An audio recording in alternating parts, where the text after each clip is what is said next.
prépare pour ce TP d'urgence réa. Donc là, on va être un peu plus sur une ambiance d'entraînement. Il y aura quand même un peu de cours, hein, bien entendu. Euh, je vous encourage à regarder d'abord la conférence qu'on a d'urgence réa avant de faire le TP. Toujours le site du CEMIR, un site magnifique avec plein d'informations pour les internes, les externes et autres. D'accord? Et on va attaquer tout de suite avec un KFP. Bon, cet interne de garde en service de médecine. Infirmier de nuit vous appelle pour une patiente de 56 ans aux antécédents de BPCO, hypertension et ACFA, hospitalisée pour prise en charge d'une décompensation cardiaque. L'infirmier vous affirme qu'il l'a vue consciente, puis elle s'est effondrée devant lui à 2h07. À votre arrivée, la patiente est inconsciente et ne bouge pas. Elle ne répond pas à l'appel, il n'y a aucun mouvement respiratoire. Quel est votre diagnostic et quelle est la première chose à faire? Laisse réfléchir une minute.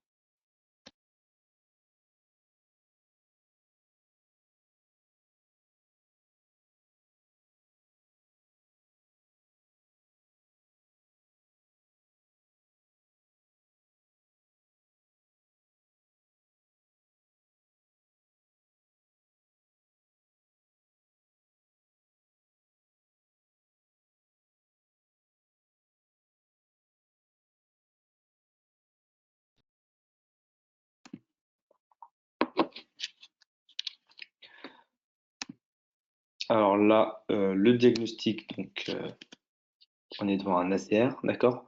Patient inconscient, pas de réponse à l'appel, pas de respiration. On peut avoir des gasps. Donc les gasps, c'est le patient qui fait. Et en fait, c'est un début d'ACR, d'accord? C'est une respiration agonique avec des mouvements respiratoires mais réflexes qui sont inefficaces, d'accord? La recherche du pouls n'est pas systématique. Ce qui est très important, il faut que vous connaissiez par cœur cet ordre-là. C'est appel à l'aide, massage, choc, réanimation, d'accord? Appel à l'aide en premier. Vous ne laissez pas berner, vous ne dites pas trop vite massage, appel à l'aide, massage, choc, puis réanimation spécialisée. Ok. La réanimation cardio-pulmonaire. Le massage cardiaque externe, c'est très important d'allonger le patient sur le dos et sur un plan dur. Il faut comprimer à deux mains au milieu du thorax, enfoncement de 5 à 6 cm au niveau du sternum. La fréquence de massage est de 100 à 120 battements par minute. Euh, Souvent, on vous dit la chanson Staying Alive des Bee Gees. Euh, que, voilà, écoutez-la si vous ne la connaissez pas. Je ne vais pas vous la chantonner. Et laissez le thorax se décomprimer entre chaque compression. D'accord. La décompression est tout autant importante que la compression. Souvent, le risque, en fait, c'est pas de ne pas masser assez vite, c'est de masser trop vite. Euh, Sur les premiers massages ou les premiers massages que vous ferez pour ceux qui n'ont pas massé, vous arrivez, vous allez dire ouais, patate, patate. Et en fait, non, il faut tranquillo, rester sur un bon rythme et se dire qu'en fait, il faut vraiment bien que le cœur puisse vider le sang qui stagne dans le cœur, d'accord? Doucement. De toute façon, il y a souvent quelqu'un à côté de vous qui vous dit si vous faites trop vite ou pas assez vite. Au niveau de l'oxygénation, il faut dégager les voies aériennes supérieures, donc coup en extension, voie aérienne libre. 2 insufflations toutes les 30 compressions thoraciques. D'accord. Et ensuite, on oxygène le patient. On masse avec le talon de la main. D'accord. Tous ces chiffres sont importants. Hein. 5-6 cm, 100 à 120 battements par minute. C'est des chiffres qui sont à connaître. Donc, on était devant un arrêt cardiaque et il fallait appeler à l'aide. Jusque-là. Vous demandez à l'infirmier d'appeler un collègue et de débuter un massage cardiaque externe. Le massage cardiaque externe est débuté à 2h12. Vous prévenez alors le réa de garde. Vous demandez au second infirmier maintenant présent d'apporter le défibrillateur semi-automatique du chariot d'urgence. À la mise en place du défibrillateur, voilà le tracé que vous avez. Quelle est votre prise en charge et quels sont les 3 rythmes choquables que vous connaissez? Je laisse encore une minute à nouveau, pardon.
On va refaire un petit point.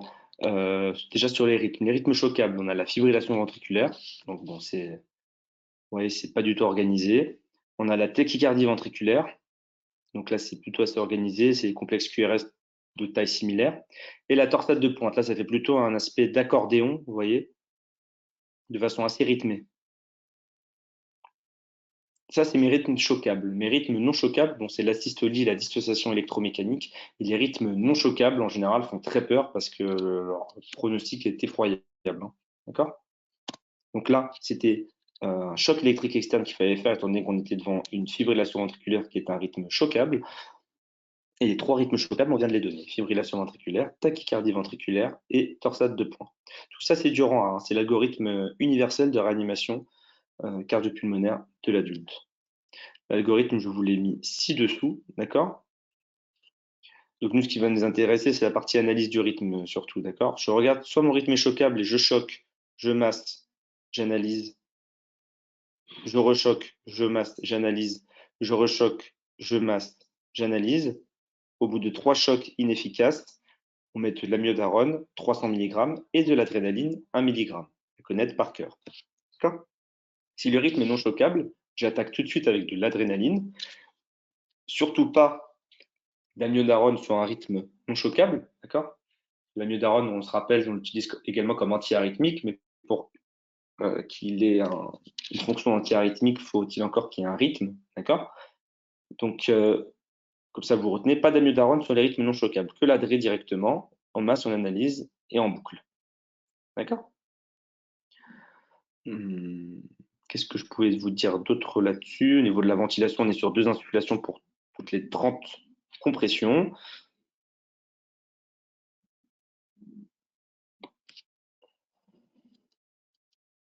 RAC, ça veut dire reprise de l'activité cardiaque spontanée. Donc après la réalisation au total de 3 chocs et l'administration d'1 mg d'adré et 300 mg d'amiodarone, le patient reprend une activité cardiaque spontanée à 2h19.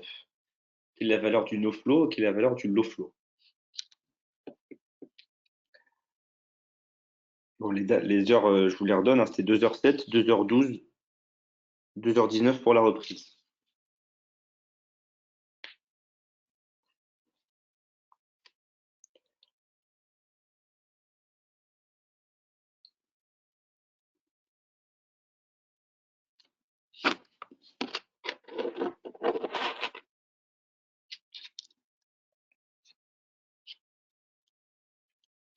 Donc le no-flow, c'est l'absence de circulation. C'est une période d'arrêt cardiaque avant le début du massage cardiaque externe. Le low-flow, c'est une période de bas débit cardiaque. C'est la période où on masse.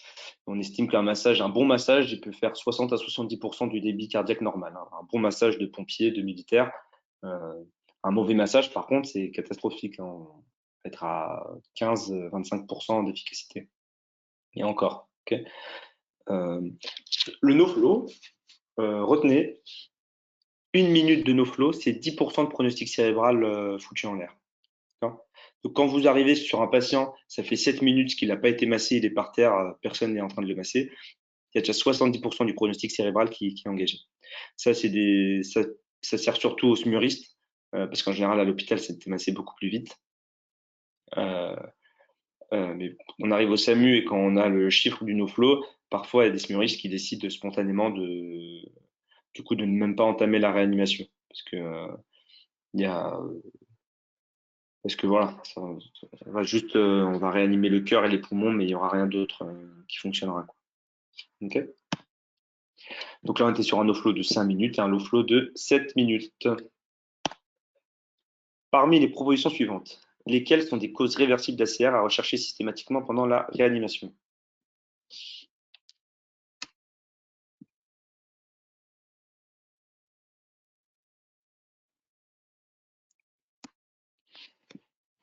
Peut-être un peu, j'attends 7 réponses.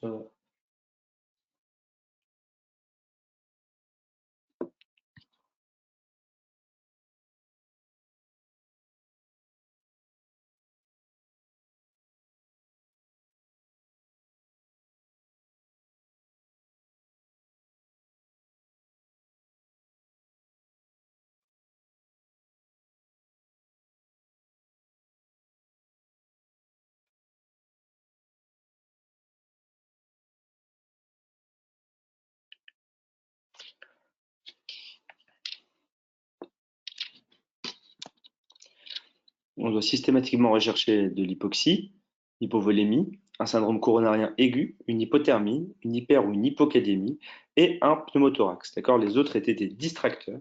C'est de Rambé. Je vous mets un petit tableau que vous pouvez retenir par cœur, les causes curables d'ACR, les 4H et les 4T, d'accord? Hypoxie, hypohyperkaliémie, hypo ou hyperthermie, hypovolémie. Et 4T, tamponnade, pneumothorax, thrombose, coronaire ou pulmonaire, et toxique, intoxication.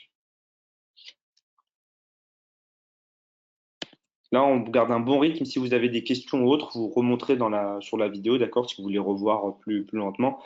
Contrairement à la conférence où on posait plus les choses, là, on va un tout petit peu plus vite, d'accord? Ça, c'est la synthèse des posologies que vous devez connaître pour les EDN. Donc, à bien connaître l'adresse, c'est 1 mg IVD, d'accord, après 3 chocs, 6 rythmes choquables, dès le début, 6 rythmes non choquables.